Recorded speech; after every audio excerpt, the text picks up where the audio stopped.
Boa noite a todos. É um grande prazer estar aqui.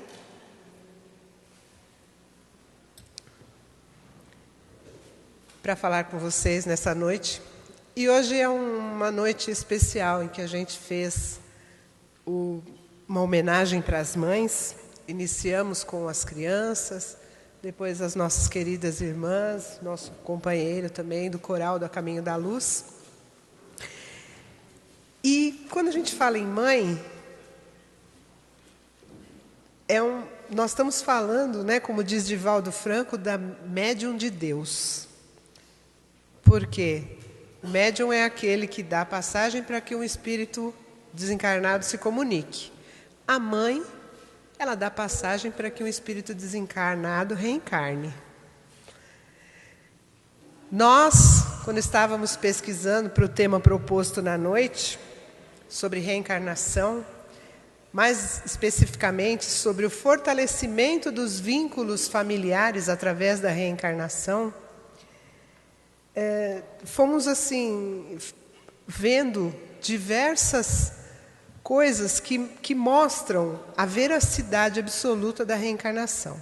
Não que para nós precisemos de provas, não que para nós seja ainda necessário provar por A mais B a lógica, a veracidade e a ideia tão firme que é para nós a reencarnação.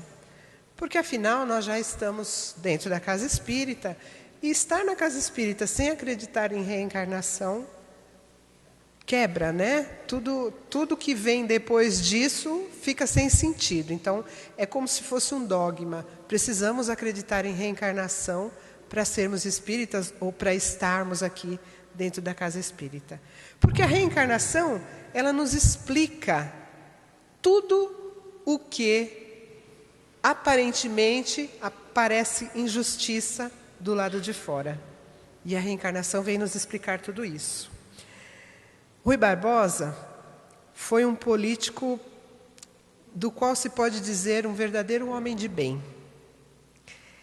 Ele, em várias falas, em vários discursos, em várias oportunidades que teve de ser vindo ao Brasil como político na sua época, disse coisas maravilhosas. E uma das frases que ele disse, que ele deixou para nós, ela tem um significado muito profundo. Ele disse que a família é a célula máter da sociedade. Essa frase, ela precisa ser entendida com toda a profundidade com a qual ele a disse. Porque esta frase é a frase de um bom cristão. Porque somente quem tem o conhecimento das leis de Deus, o entendimento dos ensinamentos do Evangelho de Jesus, pode colocar uma frase dessa. Porque vejam só, Jesus não resumiu todos os mandamentos em um só? Amar a Deus sobre todas as coisas e ao próximo como a si mesmo. E ele não impõe limite algum para o que seja o próximo. O próximo não é apenas o irmão, não é apenas a mãe, ou o pai, ou o filho. Não existe um limite para se considerar alguém como próximo. Tanto que neste capítulo, lá no Evangelho segundo o Espiritismo, conta-se a parábola do bom samaritano, onde pergunta quem foi o próximo daquele. A parábola é bem extensa, acredito que todos conheçam. Se não conhecerem, convido para que procurem lá no Evangelho segundo o Espiritismo. Porque nesta parábola está bem descrito que o próximo é aquele que pode não ter a mesma crença, pode não ser da mesma raça, pode infinitamente não ser da mesma família. O próximo é aquele que está ao teu lado no momento. Ou distante de ti, mas que é teu irmão em humanidade. Porque Jesus trouxe um amor diferente para nós. Ele nos ensinou, ele veio trazer para nós o amor fraterno. O amor que não vê as divisões, os rótulos, tudo aquilo que nós colocamos para diferenciar pessoas. Dentro desse entendimento, quando Rui Barbosa diz que a família é a célula máter da sociedade, ele está nos lembrando que ali, dentro do contexto familiar, onde as pessoas têm os laços de sangue e os laços legais das uniões formadas, os laços que a cultura e que a legislação de cada povo coloca para que aquele seja considerado um grupo familiar, está se formando pessoas que vão interagir com outras pessoas em todos os campos sociais. Por isso que a gente diz que é uma fala de um bom cristão, porque está pensando no além, além daquelas portas daquela casa, além daquela rua onde aquela família mora, além da vizinhança, além do bairro, além da cidade. E Jesus falava assim, ele colocava como família, como irmãos, como próximo, toda a humanidade. Não existe limite para quem seja o nosso próximo, na fala de Jesus. E Jesus nos coloca como irmãos, sendo Ele também nosso irmão, e Deus como nosso Pai. Se Deus criou o universo, tudo que há nele, podemos entender que a nossa família é universal. Que somos irmãos de todos os seres humanos da criação divina. Mas isso é muito grande, é muito grande. Pensar no universo todo de seres humanos como nossos irmãos é muito difícil para o nosso entendimento. Então vamos restringir ao nosso planeta Terra. Somos irmãos de todos os seres humanos encarnados no planeta Terra. Mas há países onde a cultura se desenvolveu de uma tal forma diferenciada da nossa, em que mesmo que nós tenhamos toda a boa vontade, é muito diferente, é muito difícil. Então vamos diminuir um pouco mais, restringir um pouco mais isso, e vamos pensar no nosso país. O nosso país tem dimensões continentais, como se costuma dizer. E mesmo dentro do nosso país, as diferenças culturais são tão grandes que muitas vezes nós nos sentimos estranhos dentro da nossa própria terra, dado o tamanho, dada as diferenças de colonização e toda a história que permeia a nossa evolução enquanto país. Então também é muito grande para nós pensarmos que somos família, que a nossa família é cada brasileiro. Então vamos pensar no nosso estado, o estado de São Paulo. E aí eu tenho um colega que diz que as coisas quando estão em bom estado, estão dentro do estado de São Paulo. Que o estado de São Paulo é um bom estado. Mas vejam só, o estado de São Paulo é imenso. E mesmo dentro do nosso estado, tantas cidades, tantas colônias que vieram de outros países com a imigração, tantas culturas diferentes, que ainda é diferente para nós, ainda é difícil para nós considerar como família cada um dos moradores do nosso estado. Então vamos diminuir para o nosso município, para a nossa cidade. E assim a gente vai diminuindo, porque em São Paulo também tem a colônia árabe, tem a colônia portuguesa, tem a colônia italiana, tem a colônia japonesa. Vamos voltar para o nosso bairro. Aí tem a padaria, tem o bar, tem o supermercado, tem uma infinidade de locais de comércio e tem uma infinidade de casas. Eu duvido aqui que você conheça todos os moradores da sua rua. Alguém conhece? Todos, casa a casa? Conhece?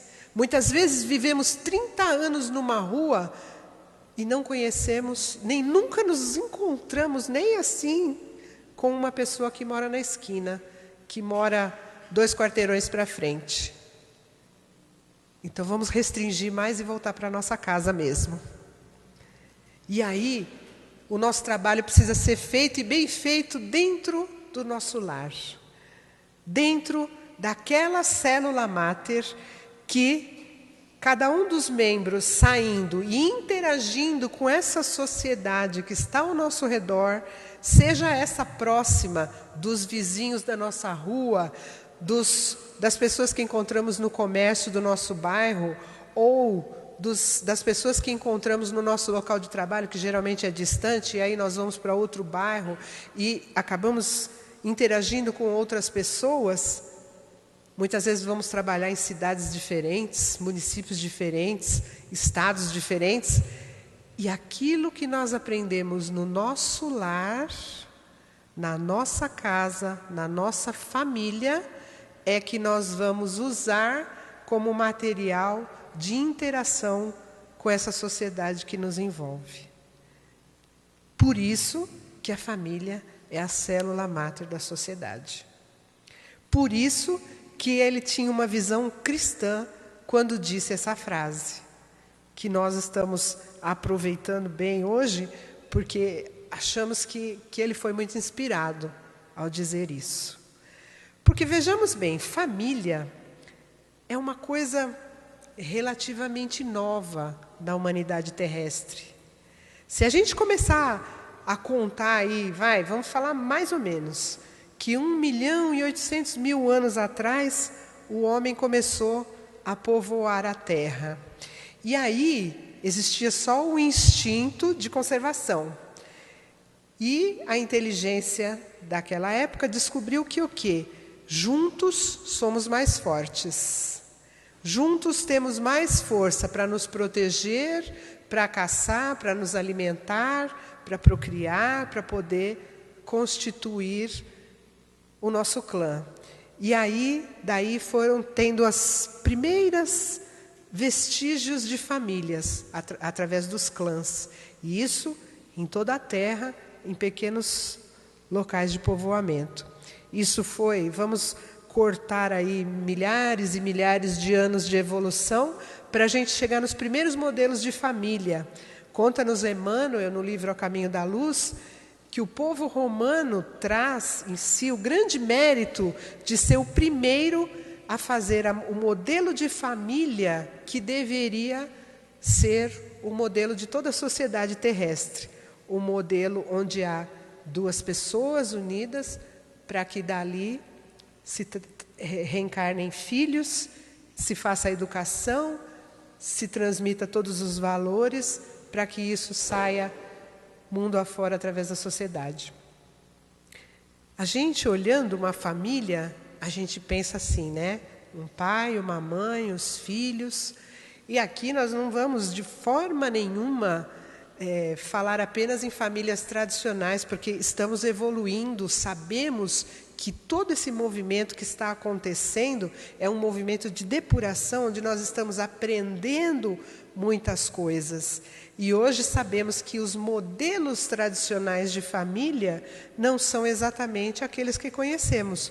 Portanto, estamos considerando aqui que dois seres que se unam dentro do respeito, do amor, do desejo de formar um grupo e que ali recebam filhos, sejam eles do ventre, sejam eles do coração, para fazer destes seres reencarnantes pessoas melhores, ali existe uma família. E aí nós estamos falando daquela família romana lá do início, aquele grupo familiar, comparado com o nosso grupo familiar de hoje. Por que tem sentido essa frase do Rui Barbosa? Quando nós pensamos nessa família, que são duas pessoas, e aí começam a receber filhos, tal, parece tão pequenininho, mas a gente esquece, para que tenha duas pessoas, teve uma família de um lado, outra família de outro. Que, por sua vez, para que aquela existisse, teve mais duas, uma de cada lado, e mais duas, uma de cada lado. Então, são muitas famílias que vão se juntando e vão criando novas famílias. E daquela, outras virão. Existem algumas pessoas, né? Aqui no Brasil existem algumas tradições de famílias que se unem pelo mesmo sobrenome. E aí, anualmente, aí, de tempos em tempos, fazem uma reunião de todas as pessoas que são com aquele mesmo sobrenome, porque tem uma raiz familiar só. Embora seja muito difícil de se ter certeza que todas aquelas pessoas são daquela mesma raiz familiar, só por ter o mesmo sobrenome, às vezes fazem reuniões aí de 300 pessoas. E é muita gente. Por aí dá para a gente ver o quanto que é importante que uma família esteja bem, esteja unida, harmoniosa.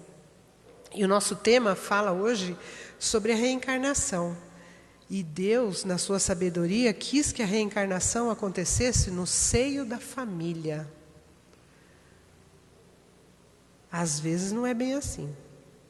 Porém, é assim que acontece. Que para ter um nascimento é preciso que haja uma conjunção de duas pessoas e ali existe um nascimento.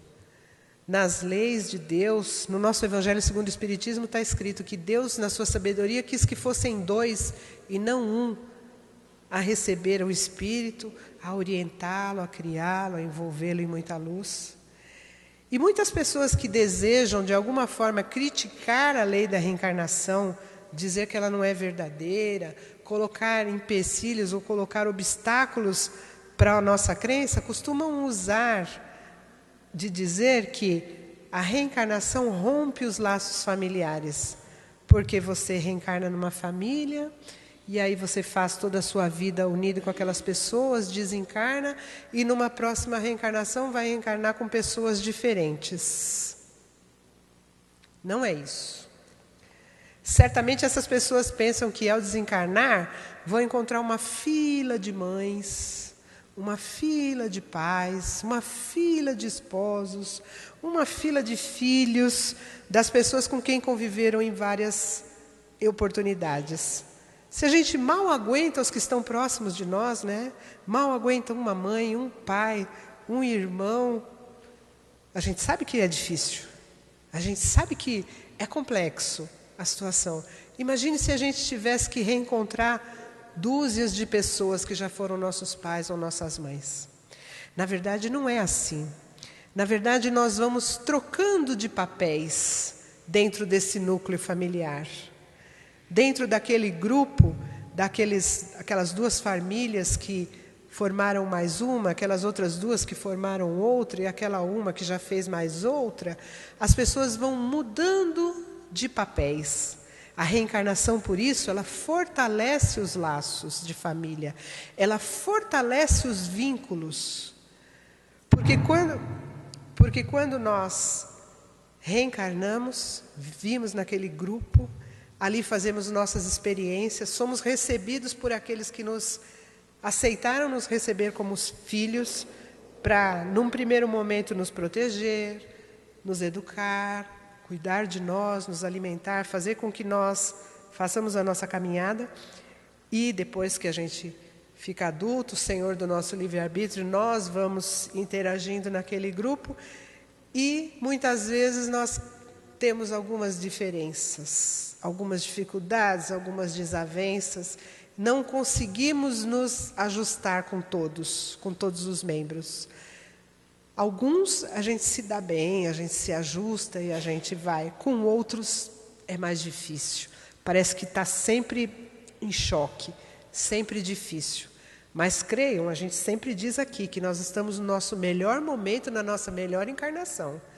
Então, aquele com quem a gente hoje se esbarra, tem alguns choques, tem algumas dificuldades, certamente num futuro mais lá atrás, a gente já se chocava de espada na mão. Então, estamos no lucro hoje. Porém, passado esse tempo da reencarnação, passado o tempo que nós trouxemos como meta na nossa vida e aquelas pessoas ao nosso redor, quando retornamos, uns antes, outros depois, uns primeiro, porque isso não é uma coisa assim, né, tão medidinha, certinha, mas a gente faz como que um acerto de contas. E aí nós vamos perceber que nós fortalecemos laços com alguns que nós tínhamos já uma relação de amor, de afeto, de respeito. Isso se fortalece ainda mais. Com outros que a gente ainda estava precisando construir tudo isso, nós demos os primeiros passos.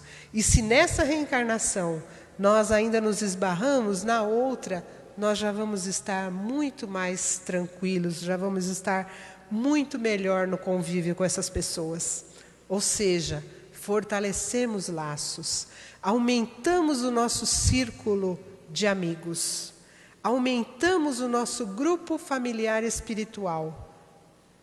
Porque é isso que somos espíritos, membros de uma mesma família universal, não foi isso que nós dissemos?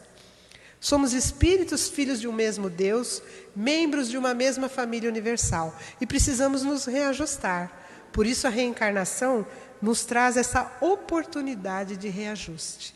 Nos traz essa oportunidade de vivermos uns com os outros, de aprendermos uns com os outros, de dentro daquele núcleo familiar pequenininho que está dentro da nossa casa, nós aprendemos, ensinamos, mudamos os outros com a nossa mudança, os outros nos mudam com a mudança deles, e nós saímos da nossa casa e vamos conviver em sociedade, levando todo esse aprendizado do nosso lar, trocando experiências, e assim vamos construindo laços, fortalecendo os nossos laços de amizade. No Velho Testamento existe o livro dos Salmos. E o livro dos Salmos, são 140 e tantos salmos, atribuídos a diversos autores. Quem gosta de ler a Bíblia, gosta de conhecer, vai ver lá que alguns deles têm no seu cabeçalho aquele que foi o autor. O Salmo 90 é o único atribuído a Moisés. Moisés, como nós sabemos, foi o grande patriarca hebreu, que trouxe lá a lei do Decálogo, dos 10 mandamentos, que é uma lei que até hoje não existe uma mais justa na Terra. Ela é base para todo o direito que existe na Terra, são as leis de Moisés, porque elas são de essência divina. E nesse Salmo 90, Moisés vem dizendo que Deus, de geração em geração, vai cuidando dos seus filhos. E ele diz que perante a face de Deus, nenhuma das nossas iniquidades está escondida. Que ele diz, torna o homem ao pó e renasce novamente. E ele diz que 1000 anos para Deus são como um dia e uma noite. Que uma erva nasce de madrugada, floresce na manhã, morre durante a tarde e é queimada à noite. E lá pelo meio, para o final, ele vai dizendo, Deus, faz com que nós olhemos os dias da nossa vida, os anos da nossa vida, com alegria de sabedoria, de aprendizado. Claro que eu não disse exatamente as palavras como está na tradução lá, mas o sentido é esse. Isso já era um aviso, já era um ensinamento para nós do poder da reencarnação. Para a gente saber que uma reencarnação nossa é muito pequena, porque Deus olha para nós, 1000 anos no olhar de Deus é como um dia e uma noite. E que nós tenhamos essa sabedoria de olhar para os dias da nossa vida e para os anos da nossa vida com a alegria do aprendizado, com a alegria do crescimento. Com certeza nós estamos fortalecendo os nossos laços.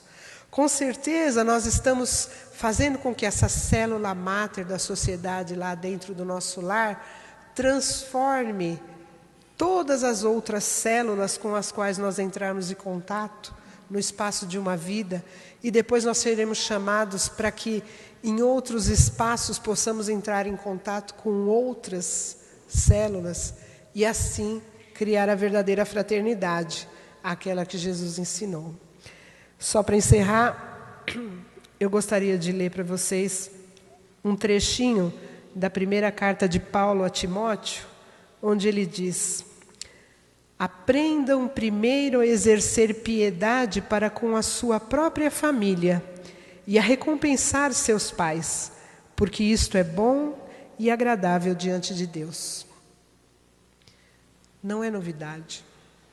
Amar ao próximo como a si mesmo, amar aqueles que estão no nosso lar, para daí a gente conseguir amar a todos que nos rodeiam e realmente ser parte desta família universal com amor fraterno, é ensinamento que vem permeando a humanidade desde os primórdios.